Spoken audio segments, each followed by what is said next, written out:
আজকে একটা কাজে বের হয়েছিলাম বাসার চারজনই, এবং কাজটা শেষ হওয়ার সঙ্গে সঙ্গে আমি আমার মোস্ট ফেভারিট একটা রেস্টুরেন্টে সবাইকে নিয়ে চলে যাই। আর এটা হচ্ছে তেজগাঁয়ে, এটার নাম হচ্ছে গ্যারেজ।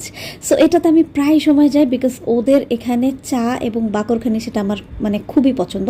এর বাদেও এখানে তো অনেকগুলো স্টল আছে, আপনি এখানে গেলে অনেক ধরনের খাবার পাবেন, অনেক ধরনের সব পেয়ে যাবেন। সো এখানে আবার কিন্তু সেভয়ের আইসক্রিমটা আছে, সেটাও পরে দেখাবো। তো আমাদের হাতে যেহেতু সময় কম ছিল, তো আমরা যেটা রেডিমেড ছিল লাইক এই সালাদগুলোই আমরা নিয়েছি। আমরা তেমনভাবে কোনো কিছু অর্ডার করি, এবং বাসা থেকে আমরা ভরপেট আজকে খেয়ে গিয়েছিলাম। সো বাইরে গেলে একটু একটু তো খেতে হয়, তাই সবাই একটু একটু করে নিলাম।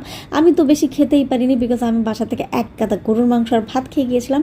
বাট ওখানে যাওয়ার পর আজকে চাও খেয়েছি। অ্যান্ড ইয়াস, সেভয়ের এই আইসক্রিমটা, এটা হচ্ছে স্ট্রবেরি অ্যান্ড চিজ কেক, এটা আমি কখনোই মিস করতে পারি না। এটা খুবই খুবই খুবই মজা। অ্যান্ড আমার পাশে রবিন নিয়েছিল হচ্ছে কোকোনাট আইসক্রিম, এটাও জাস্ট ওয়াও ছিল। হ্যাঁ, তো আমরা আইসক্রিমে খেয়েছি, সঙ্গে চা খেয়েছি। চার সাথে বাকরখানি পাওয়া যায়, বাট আজকে কেন যেন বাকরখানিটা ছিল না, আর চাটা সেই ছিল একদম জাস্ট ওয়াও টাইপের। তো যারা হচ্ছে গ্যারেজে যাবেন অবশ্যই এই চাটা ট্রাই করবেন, এবং চায়ের সঙ্গে অবশ্যই বাকরখানিটা ট্রাই করবেন। এটা জোস একটা খাবার।